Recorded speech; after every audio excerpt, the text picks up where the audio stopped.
O que muda em nós quando muda o mundo? Quando fronteiras se dissolvem? Não só as geográficas, mas também aquelas que delimitavam padrões de comportamento, hierarquias e até mesmo valores. Caminhar num terreno tão amplo, tão livre e repleto de novas possibilidades, como é o do nosso mundo contemporâneo, tem provocado profundas transformações em nossa maneira de ser, de viver e de se relacionar. Essas novas configurações estariam também transformando a nossa maneira de sofrer. Nesta série do Café Filosófico, o sofrimento humano nos tempos atuais. Os olhos são a morada da vergonha. Aristóteles, 300 anos antes de Cristo. Quem cora já está culpado. A verdadeira inocência não tem vergonha de nada. Rousseau, 2000 anos depois. Será que estas máximas ainda fazem sentido nos nossos dias? Que lugar ocupam hoje a culpa e a vergonha em nossa cultura? Todas as palavras relacionadas com a nossa vida emocional são um pouco precisas, mas a gente pode dizer que culpa e vergonha fazem parte do nosso universo emocional. A culpa e a vergonha são duas emoções, duas experiências no campo afetivo que se correlacionam geralmente com o sofrimento, né? É muito difícil que alguém experimente uma sensação, uma emoção de vergonha sem sofrimento. Difícil isso acontecer. Da mesma maneira em relação à culpa, né? São duas experiências relacionadas com o mundo das emoções, mas no polo que a gente poderia chamar de negativo das emoções, no polo do sofrimento, enfim, né? Mas isso ainda é pouco, né? Então, o fato de ser uma emoção, de ser um componente da nossa vida afetiva e fazer parte, né? E ser um componente da nossa vida afetiva que está relacionado com um tipo de sofrimento, ainda é pouco para falar de culpa e de vergonha, né? Outro aspecto importante que vai definir melhor, né, é que é um tipo de sofrimento relacionado com a avaliação, né, do nosso mundo, do nosso universo moral, né?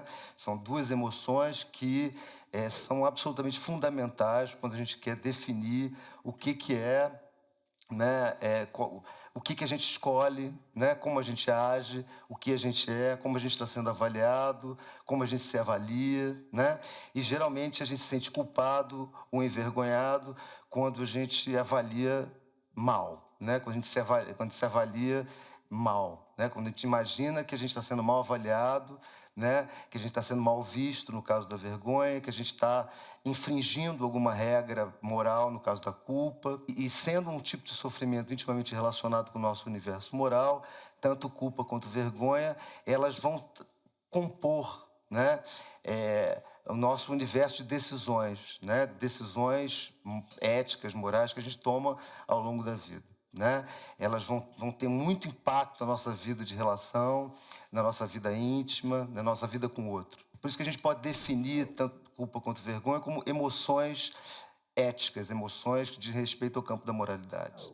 Eu vou trazer alguns argumentos a respeito de como é percebido esse mundo contemporâneo em termos do seu campo moral, de decisões morais. Em primeiro lugar, né, a gente percebe, é muito falado no campo da psicanálise, isso é muito discutido, um declínio, né, de figuras verticais de autoridade, figuras transcendentes de autoridade, submissão a isso que, né, existia no que se chamava de sociedade patriarcal, o enfraquecimento dessas figuras verticalizadas e transcendentes, que em relação ao que, né, nós medimos nossos atos, quem nós somos e como agimos, né? Esse é um primeiro ponto, né? O segundo ponto também muito discutido, né, o enfraquecimento do campo da política, onde a questão do debate de valores tem uma configuração bastante diferente do que já teve em outras épocas, uma certa dificuldade, uma modificação na relação que o sujeito tem com a tradição, que papel a gente ocupa, né? A nossa vida ocupa dentro de uma linearidade que vai de um passado para um futuro, né? Um futuro da nossa descendência, né? O passado da nossa ascendência e essa dificuldade que a gente tem de ser herdeiro de uma certa tradição. Isso toca diretamente o campo da moralidade, isso é muito comum, né? A ideia de que cada sujeito deve escolher, né? Ele tem a possibilidade de escolher entre códigos morais conflitantes e muito heterogêneos, e cabe ao próprio sujeito escolher o seu próprio código moral, né? Esse código moral transcendente, produzido por determinadas instituições e grandes ideias, ele se modifica no contexto atual, né? A outra ideia de que cada vez mais somos bem-sucedidos, imaginamos que somos pessoas absolutamente genuínas se a gente obedecer a um certo imperativo, que é o imperativo da autenticidade. Nós temos que ser autênticos, nós temos que trazer alguma coisa absolutamente nossa o tempo todo, né? A gente tem que estar o tempo todo se mostrando, né? Mostrando quem a gente sem muito segredo para o outro, e isso tem absolutamente relação com tudo que eu vou falar a respeito do universo da vergonha e da culpa na contemporaneidade, sobretudo a ideia de vergonha como dificuldade, como algo que deveria fazer barreira a esse olhar que está o tempo todo né, incidindo sobre nós, e um tipo de culpa que começa a brotar, a gente vê na clínica, né, como eu também trabalho com clínica, e a gente vê isso em algumas situações clínicas, a culpa diante do segredo em relação ao outro.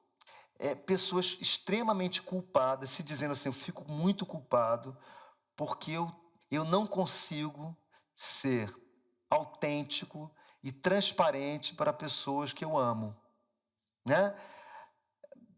Seja quem for essa pessoa que ama, pode ser os pais, pode ser um namorado, uma namorada, uma pessoa que é muito importante. Ou seja, a gente tem uma ideia de autenticidade e são pessoas que ficam, elas não guardam segredos muito graves, nem transgressões assim terríveis, mas elas têm culpa do segredo, né? Elas têm culpa de simplesmente terem intimidade, terem uma interioridade que não é acessível a ninguém, que só elas têm, né? E é curioso, é uma experiência que eu imagino que seja impensável em outras épocas, que valorizavam muito essa dimensão da interioridade, né, e da intimidade.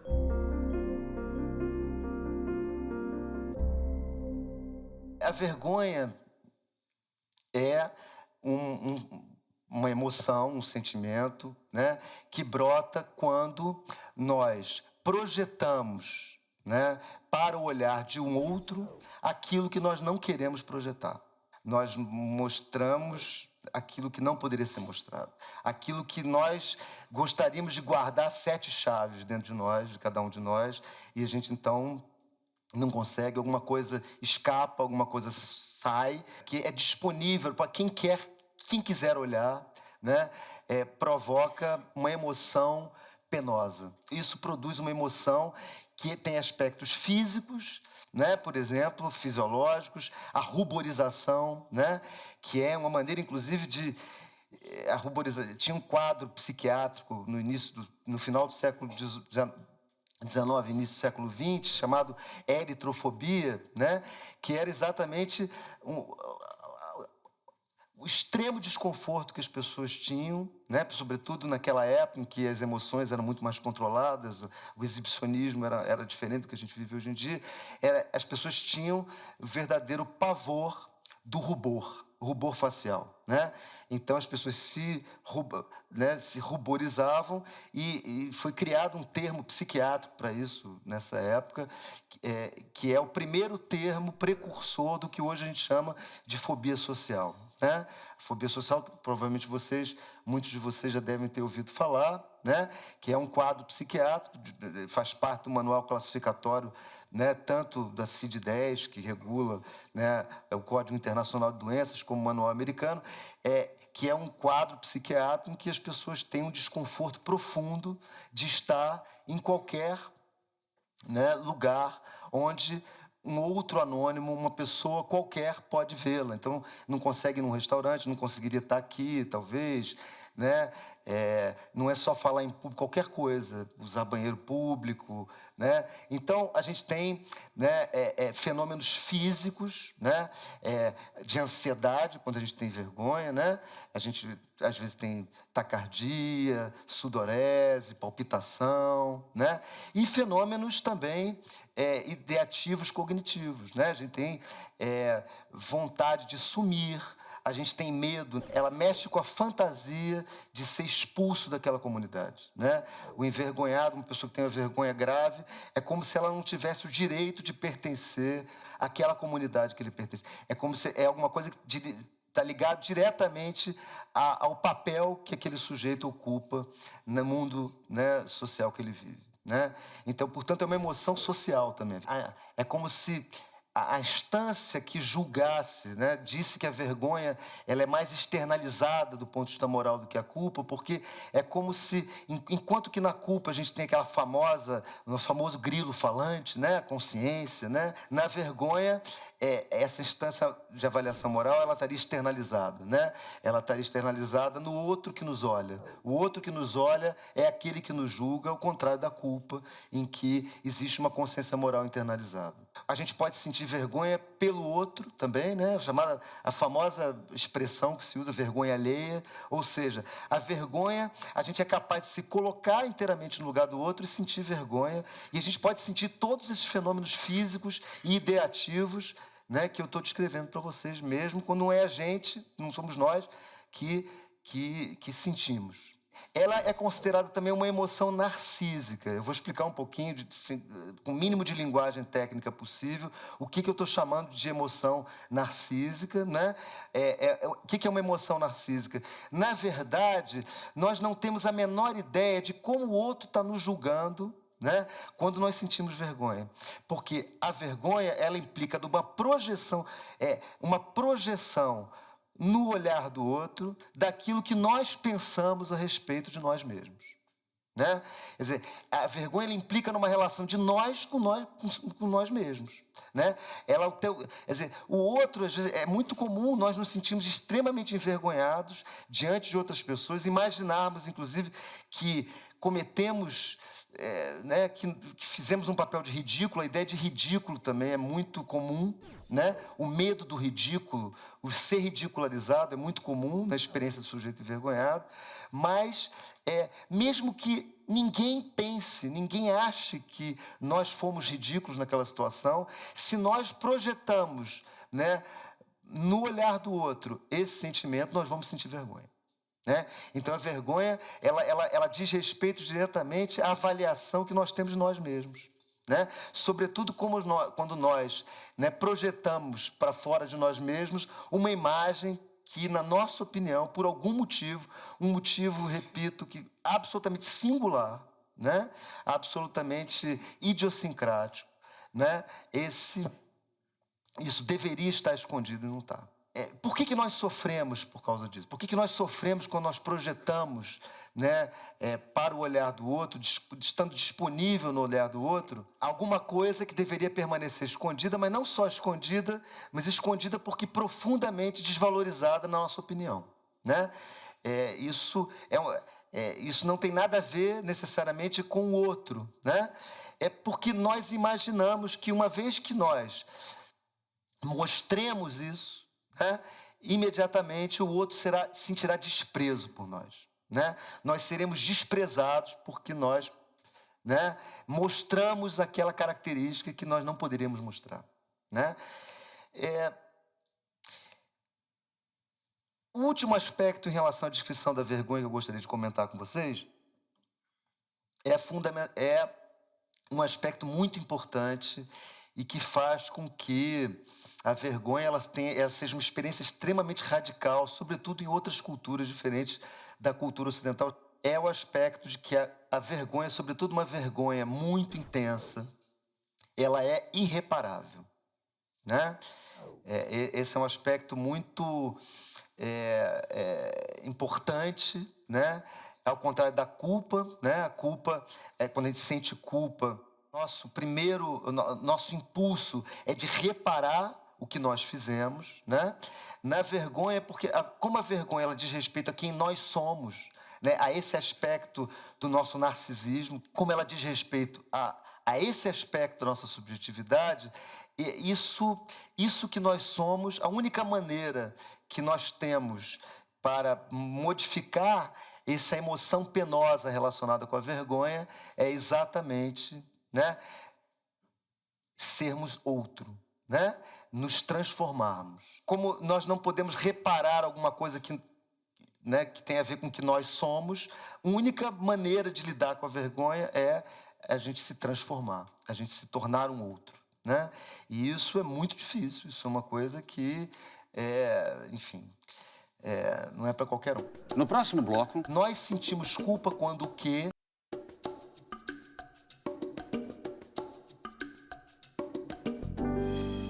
A vergonha nos coloca em uma sensação de estar aquém. Traz o medo de sermos ridicularizados ou expulsos de um grupo. Se relaciona com uma aprovação externa. Está ligada ao que somos e não ao que fazemos. A vergonha é moral, é ética, é social. Mas e a culpa? O que baliza esse sentimento tão internalizado? Quando se sente culpa? E por quê?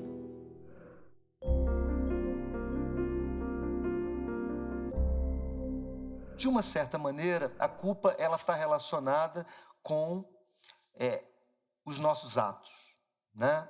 Nós sentimos culpa quando algum ato que nós fizemos, né, produziu sofrimento. Geralmente a culpa está ligada a um ato relacionado com a produção de uma vítima, né? Tem um ato que nós fizemos, tem uma vítima desse ato, né? Uma vítima desse ato que nós temos que expiar, né? Temos que nos comiserar, né? Temos que pagar por esse ato que nós cometemos, né? Então vejam bem, essa primeira diferença que eu queria realçar para vocês em relação à culpa e vergonha. A culpa está relacionada com a dimensão do ato, né? E não tão intimamente relacionada com a dimensão de quem nós somos, né? Por isso que a culpa, os autores, por exemplo, que estudam o perdão, discutem que a vergonha, ao contrário da culpa, ela não é perdoável, né? Aquilo que é perdoável é propriamente a culpa, porque está relacionado com um ato. E esse ato não é totalmente, embora nós somos, em larga medida aquilo que nós fazemos, nossos atos, as nossas escolhas, existe ainda um universo de separação entre nós e os nossos atos. Uma pessoa pode ficar culpada, e isso pode acontecer com a vergonha também, mas a culpa ela não está relacionada necessariamente com o olhar do outro, né? Ao contrário da vergonha, a culpa, como eu estava dizendo antes, ela está relacionada com a dimensão da voz e não do olhar, né? Ela está relacionada com a dimensão da voz e, sobretudo, de uma voz, né, que Freud vai mostrar isso com bastante riqueza de detalhes, de uma voz que se constitui, quando ele vai falar do que é o supereu, é essa voz impessoal, internalizada, que, em relação ao que nós medimos os nossos atos, né? É aquilo que, essa voz que diz, que instaura o domínio da lei, aquilo do que é permitido, do que não é permitido. Ou seja, nós sentimos culpa quando o quê? Quando, diante dessa figura internalizada da lei, desse imperativo relacionado com essa voz, com esse campo, transcendente em relação ao que a gente compara os nossos atos, nós cometemos uma transgressão. É uma sensação, que nós cometemos uma transgressão, comparada com uma lei abstrata, com uma lei impessoal, uma lei que nós nos submetemos a essa lei, para que nós possamos pertencer a uma determinada comunidade. Vejam bem, primeiro problema que a gente encontra na experiência da culpa nos dias atuais, né?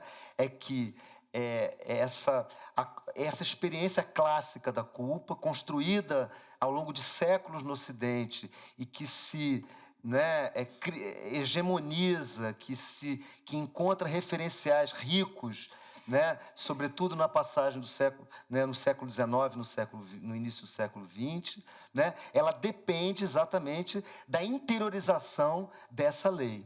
Uma pessoa pode estar culpada sem que ninguém saiba, sem ninguém, né, é uma experiência muito interiorizada de avaliação moral. Se a gente tem problemas, né, na interiorização dessa instância transcendente do ponto de vista moral, que o Freud chamou de supereu e que está relacionado com uma outra, né, instância chamada ideal de eu, enfim, outros autores não psicanalistas vão chamar, né, de campo simbólico, etc. Se a gente tem uma modificação, né, nessa experiência, isso vai trazer problemas, né, para o sentimento de culpa na atualidade. Se sente culpa diferentemente do que se sentia, né, em outra época.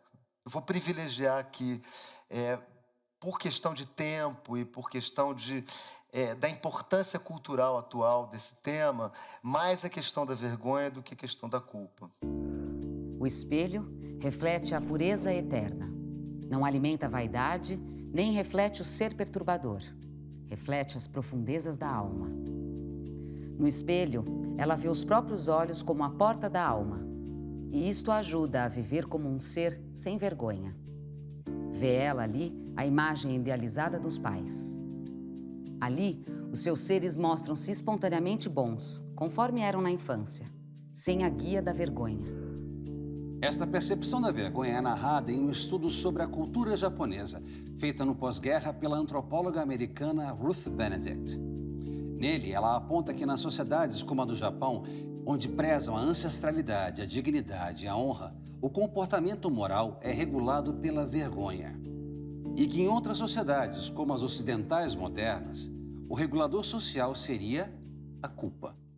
Ela propôs que existissem dois tipos de cultura, comparando a cultura japonesa com a cultura americana. Ela dizia que existem culturas chamadas culturas da vergonha e culturas da culpa, né? E que o Japão, a cultura japonesa, sobretudo naquele momento, era uma cultura onde a instância de avaliação moral ela estava mais exteriorizada do que no mundo ocidental, né, a sociedade americana, que ela descrevia como cultura da culpa. Um aspecto fundamental, né, que define isso que ela chamou de cultura da vergonha é a relação da vergonha com uma outra experiência afetiva e cognitiva chamada honra, com esse aspecto do ponto de vista moral fundamental, né, que a gente, inclusive, se distanciou um pouco.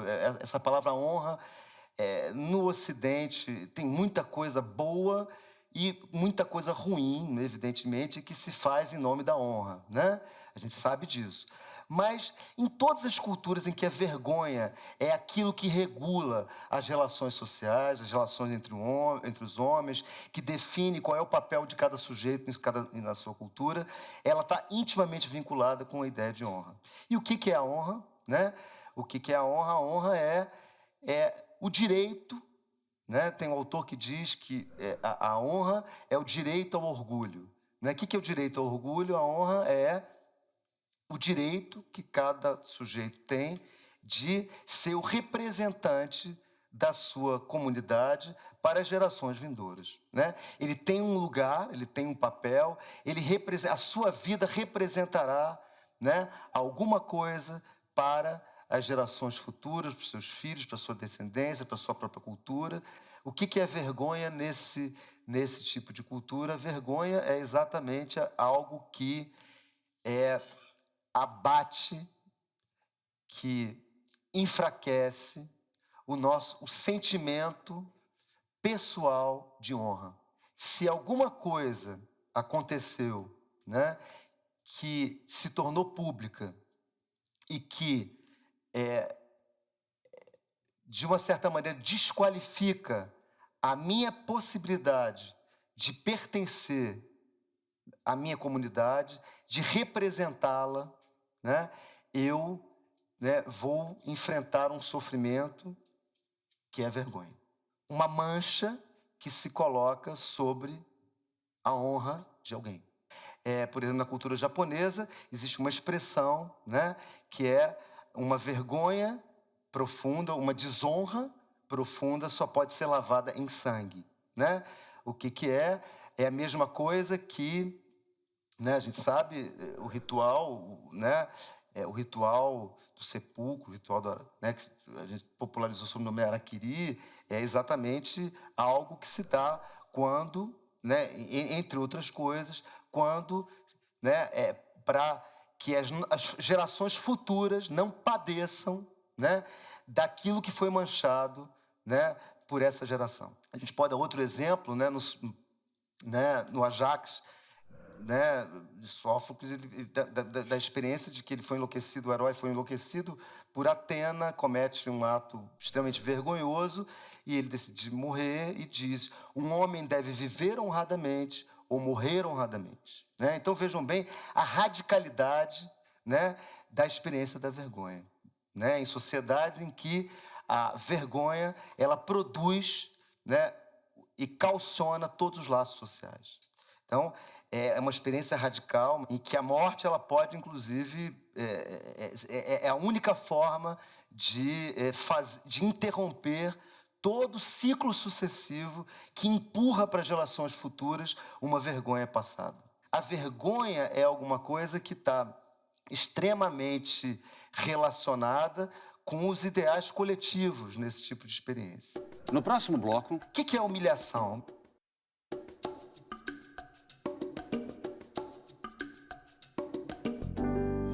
Em culturas tradicionais, códigos de honra com normas de conduta dão um parâmetro para comportamentos que envergonham.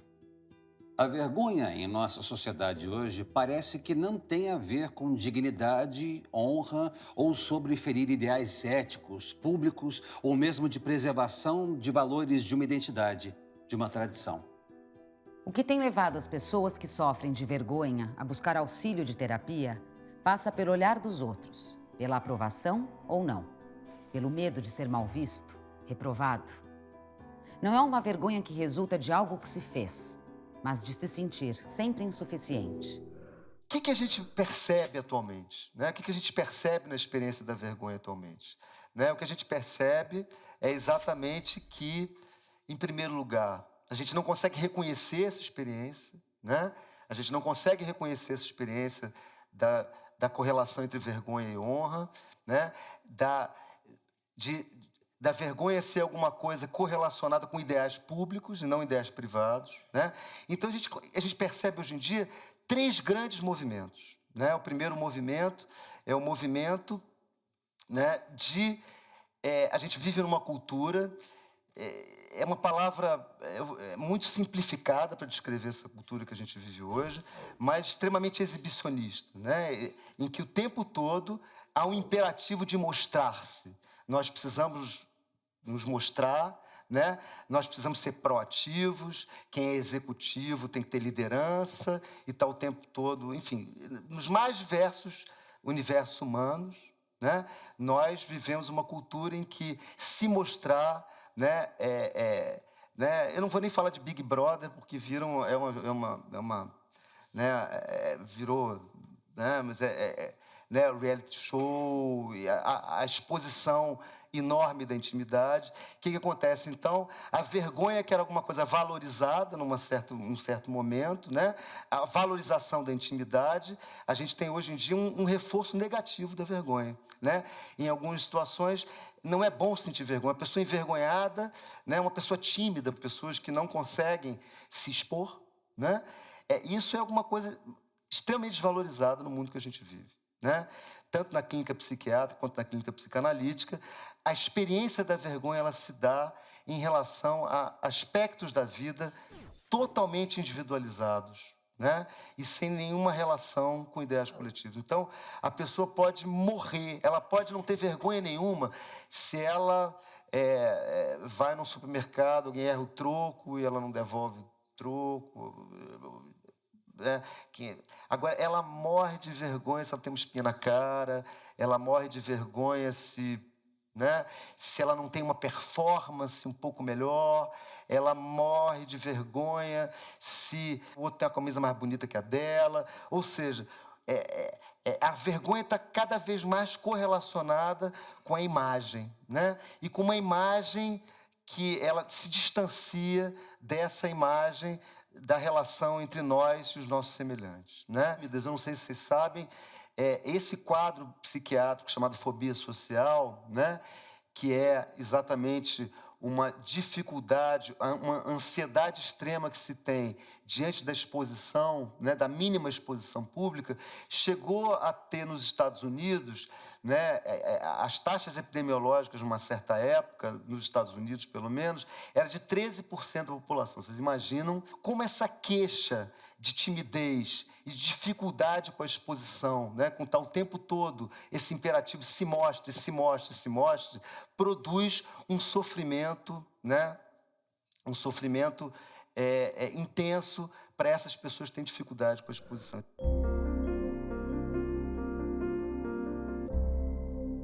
Freud vai ser um grande teórico da culpa, né? Como a psicanálise vai lidar com essa experiência. Quer dizer, o Freud ele tem muitos textos, né, sobre a culpa, a partir do momento, sobretudo a partir do momento em que ele teoriza sobre o complexo de Édipo. E ele tem pouquíssimos, né, trabalhos sobre vergonha, né? Tem pouquíssimos trabalhos sobre vergonha para mostrar um pouco como esse mundo em que o Freud viveu era um mundo em que a culpa, né, o Freud chega a dizer num texto chamado Totem Tabu, a afirmação forte que o Freud faz, é que a sociedade, a civilização, né, ela foi construída através do sentimento de culpa. Né? O sentimento de culpa é aquilo que construiu, que inventou a civilização humana. Né? Para vocês verem como a pregnância do tema da culpa era muito importante né, na teoria psicanalítica e no universo clínico e cultural vivido pelo Freud.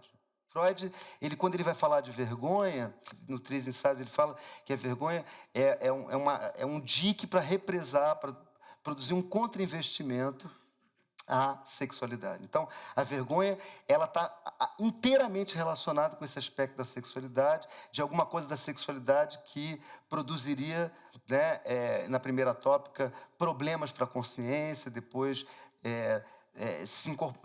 produziria o que ele chama de formação reativa. Formação reativa é a incorporação, né, de um traço de caráter de alguma coisa que nós, né, um contra-investimento, né, em vez de mostrar aspectos da sexualidade, nós teríamos então vergonha, pudor, etc, etc. O que a gente vê hoje em dia é que na clínica de pessoas que se queixam da vergonha ser aquilo que dilacera, né, que produz sofrimento, que impede que elas sejam sujeitos humanos, que elas se considerem dignas de existir, etc, etc. Esses casos em que a vergonha é muito intensa e que produz muito sofrimento, o que a gente vê é exatamente que ela está relacionada diretamente com falhas no que a gente chama de organização narcísica. Aspectos, né, ligados à formação do eu, perdeu a ligação forte que ela tinha com referente da sexualidade objetal e ela está absolutamente relacionada, né, com a experiência de como nós nos constituímos como nós mesmos, como cada um de nós se apresenta para o outro, né, para aspectos que a gente chama em psicanálise de aspectos narcísicos, né?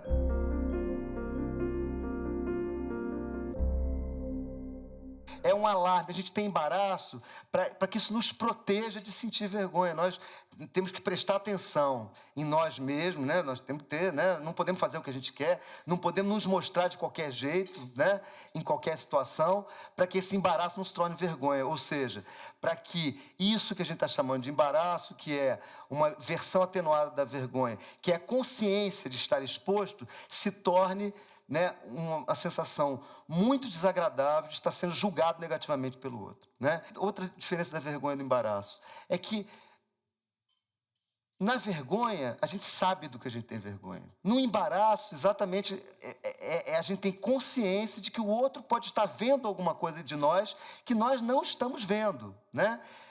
Cada um de vocês que está me olhando agora pode ver alguma coisa em mim que eu não tenho a menor ideia do que vocês estão vendo. Essa experiência de estar o tempo todo sendo observado, né? Sorrir, você está sendo filmado em qualquer lugar que a gente vá, etc., né? Essa experiência, ela produz um sofrimento na atualidade, que é um sofrimento que a gente não via antes, né?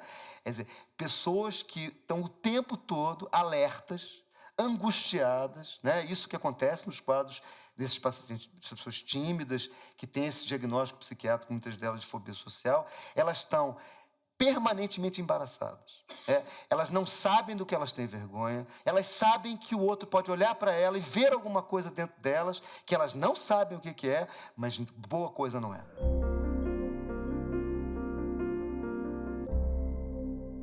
Uma pessoa que se sente muito envergonhada, ela tem a sensação de que foi humilhada, né? Que está sendo humilhada. Mais frequentemente se sentir ridicularizada. Ela deveria se sentir bem diante do outro e se sente ridículo. O que é a humilhação? A humilhação é um passo a mais, porque nas experiências graves de humilhação existe uma intenção do outro de humilhar, né? Vejam bem, quer dizer, na vergonha, como eu deixei muito claro para vocês, que na experiência da vergonha, né, o julgamento do outro, a intenção do outro, não tem importância para o sujeito envergonhado, né? Se o outro achou a mesma coisa que eu achei quando me senti envergonhado, isso não importa para quem tem vergonha. Agora, na humilhação, não, né? Na humilhação existe um outro que é hostil, que tem a intenção de humilhar, né? Que produz uma violência, um ato de invasão da própria intimidade, invasão do espaço psíquico, né?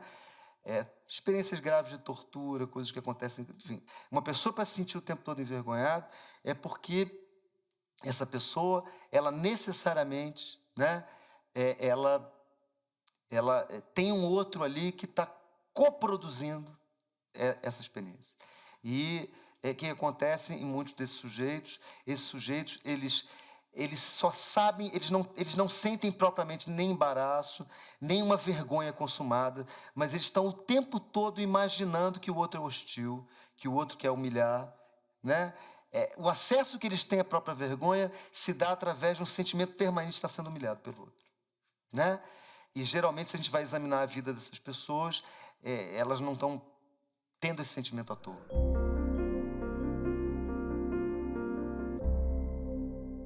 Há outro aspecto da experiência da vergonha, que isso sim é uma experiência muito típica da contemporaneidade, é o sentimento, é o que a gente chamou de experiência de transparência psíquica, né? A transparência psíquica é a sensação de que o nosso invólucro, né, psíquico e corporal, ele não dá conta de esconder a nossa intimidade, né? Existem sujeitos, né, que se sentem transparentes em dois sentidos da palavra transparente, né? Quer dizer, no primeiro, transparente, um sujeito transparente é aquele sujeito que se dá a ver algo que não se poderia ver, né? Ou seja, o seu interior. Quer dizer, um sujeito embaraçado, como eu falei, ele se sente embaraçado porque ele imagina que o outro pode ver alguma coisa dele que ele não é capaz de ver, que está dentro dele, mas ele não é capaz de ver, porque ele se sente transparente. E o segundo aspecto da transparência é a ideia de um ser invisível, né? Ele é transparente porque o outro, na verdade, vê o que está dentro dele, mas não é capaz de vê-lo, não é capaz de se relacionar com ele, né, como uma pessoa com direito ao segredo, com direito à sua própria intimidade, né? Então, esses três aspectos, né, o embaraço, a humilhação e a transparência, dão uma configuração para a experiência da vergonha na atualidade, coloca grandes desafios, né, para a nossa cultura e para aqueles que pretendem cuidar de pessoas, né, com essa configuração.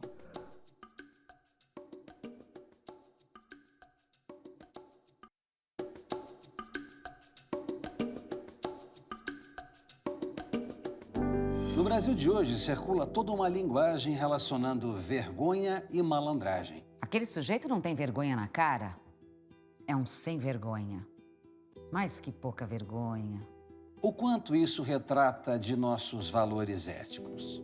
Eu queria que você fizesse uma correlação entre a vergonha e a ética. Eu acho que muito do que a gente está vendo aqui hoje em dia no Brasil, a gente percebe que, principalmente na classe política, a gente vê muita gente se expondo e não vê praticamente ninguém envergonhado com o que fala, o que sente, o que pensam deles. O primeiro artigo que eu escrevi sobre esse assunto, né, o final, a última frase que eu escrevi foi exatamente dizer que as pessoas que sentem vergonha, que sofrem de vergonha, que tornam a vergonha um tipo de patologia, né? É curioso, né? Porque vergonha falsada, né? A gente está vivendo um momento de patologização de uma experiência normal, né? Vergonha é uma experiência normal, né? Uma experiência universal. Eu espero que todo mundo já tenha sentido vergonha, não desejo, não, mas eu imagino que todo mundo aqui já sentiu vergonha. Afinal de contas, eles dizem que é importante ter vergonha na cara, né? Vergonha na cara, essa expressão vergonha na cara, né? A vergonha é alguma coisa muito relacionada com a cara, né? Com aquilo que a gente mostra, a cara que sustenta o nosso olhar, que sustenta, né? É um aspecto fundamental do que a gente mostra para o outro, a nossa cara, né? Aquilo que nos representa de uma certa maneira. E, de fato, como eu falei antes, né? A vergonha ela perdeu contato muito grande com o universo público, né?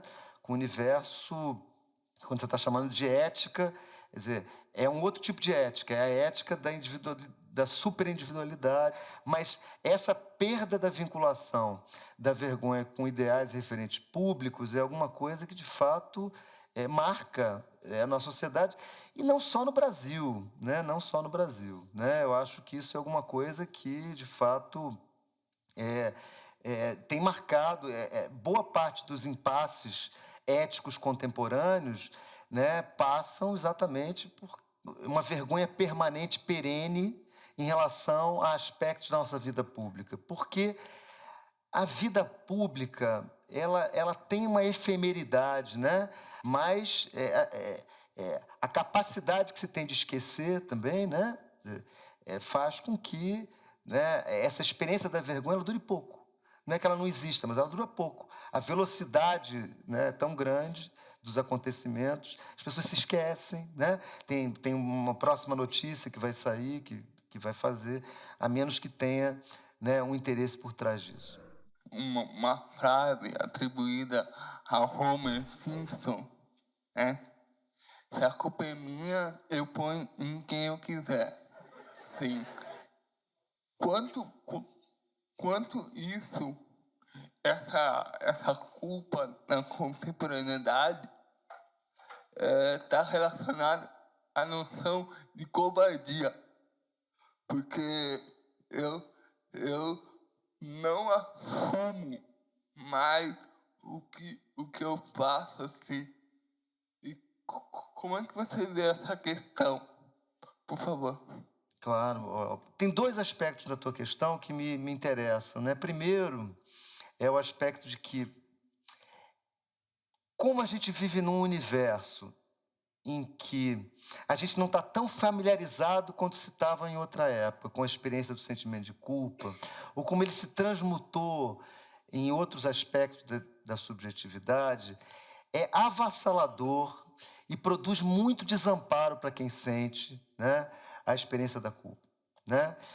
Isso faz com que, esse é um outro aspecto, que seja muito difícil que o sujeito assuma para si essa experiência da culpa, né?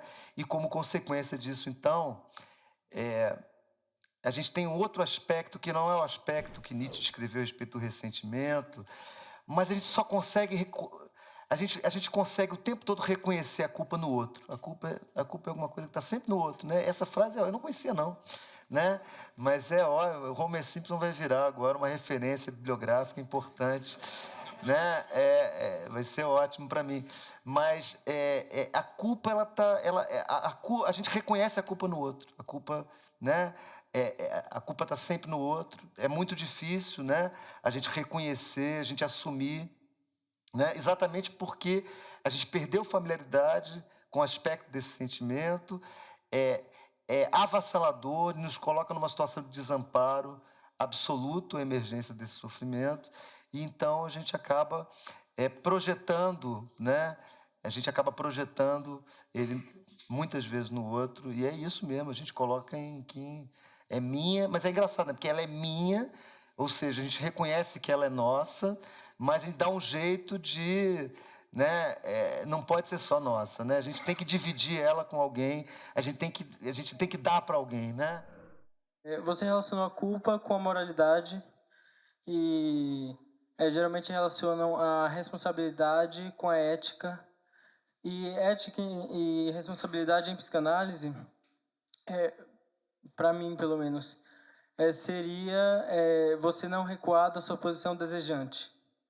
E muitas vezes, quando é falado, responsabilidade vira uma palavra um pouco mais doce para uma certa culpa. Quer dizer, você fala responsabilidade, mas na verdade ainda há culpa e há um encobrimento da posição do sujeito de desejo. Queria que você comentasse um pouco sobre isso. Tá certo. Bem, essa discussão é um pouco mais interna ao campo psicanalítico. Eu vou tentar traduzir essa discussão para uma linguagem, né, mais geral, né? Eu acho que culpa e responsabilidade são termos heterogêneos, né? A culpa, ela pode ser o oposto da responsabilidade no sentido de que esse sofrimento produzido pela culpa, ele pode ser tão intenso que nós imaginamos que podemos pagar pela nossa transgressão através do nosso próprio sofrimento, né? E nós nos dedicamos a sofrer, e não nos dedicamos a todo o universo da reparação, uma palavra polêmica, reparação, ou da contribuição para o mundo que a gente tem que dar quando a gente comete esse tipo de transgressão. Quando a gente produz um sofrimento e a gente tem uma vítima diante do nosso sofrimento. Culpa, se ela for atenuada, se ela for um senso de responsabilidade, se ela for uma antecipação, né? Um sentimento atenuado, como eu falei do embaraço em relação à vergonha, se ela for um índice para a responsabilidade, tudo bem. Mas se ela for intensa a ponto de colonizar o sujeito no seu próprio sofrimento, o sujeito só vai olhar para a sua própria culpa e não vai olhar para o que ele pode fazer, né, para que o mundo se transforme, né? Que isso é o que eu estou chamando de responsabilidade. A responsabilidade é a nossa responsabilidade diante do outro, a responsabilidade, desejo, né? Você está pegando o referencial lacaniano, essa frase, né? Não ceder diante do seu desejo, etc. É desejo do outro, enfim, né? A culpa, ela pode ser atenuadamente, ela pode ser, né, um fator de responsabilização, mas ela pode ser um fator de impedir a responsabilização. Há pessoas que têm vergonha de viver. São os tímidos, entre os quais me incluo. Desculpem, por exemplo, estar tomando lugar no espaço. Desculpem eu ser eu. Quero ficar só, grita a alma do tímido que só se liberta na solidão. Contraditoriamente, quero o quente aconchego das pessoas. Mais reflexões no site e Facebook do Instituto CPFL e no canal do Café Filosófico CPFL no YouTube.